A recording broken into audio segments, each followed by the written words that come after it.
Et ce qui m'a ému, c'est que dans cette rencontre, la présidence n'a pas écarté la société civile pro-gouvernement, société civile qui dénonce, société civile qui n'est pas aussi avec le gouvernement. Ça veut dire que tout le monde a été convié. Donc, c'était inclusif. C'est quelque chose à apprécier et à acclamer. Maintenant, à l'intérieur de la salle, selon les propos du PSMT, il y a des sociétés civiles qui ont vraiment travaillé. Il y a aussi des sociétés civiles qui veulent boycotter aussi le dialogue. Mais ce que le PSMT oublie, tous les Tchadiens veulent le dialogue. Tous les Tchadiens en ont marre de la guerre. Tous les Tchadiens veulent vivre en paix. Donc, ce qui veut dire que la société civile n'a pas intérêt une partie de la société civile n'a pas intérêt à boycotter le dialogue. Mais la question qui se pose sur le dialogue, est-ce que ça serait inclusif?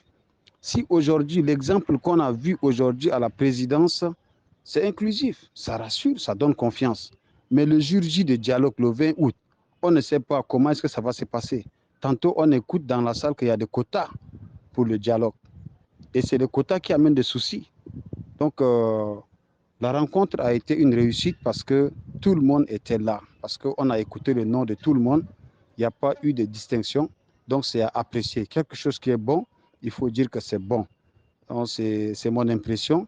Mais sauf que dedans, il y a eu un peu d'injustice parce qu'ils ont préparé une liste des personnes qui doivent parler depuis hier.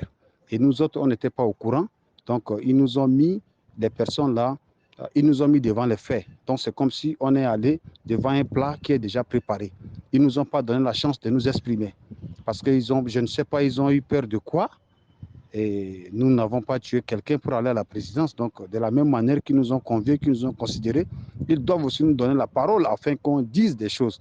Mais de cette manière, on craint que même au dialogue, ils ne vont pas donner la parole aux gens qui puissent réellement parler, puisqu'ils ont déjà choisi des personnes d'avance depuis hier. Vous savez, c'est de l'injustice et ça fait mal et ça frustre. Ça frustre. Mais moi, personnellement, j'étais frustré. C'est ça qui a gâté aujourd'hui à 80% la rencontre avec la société civile.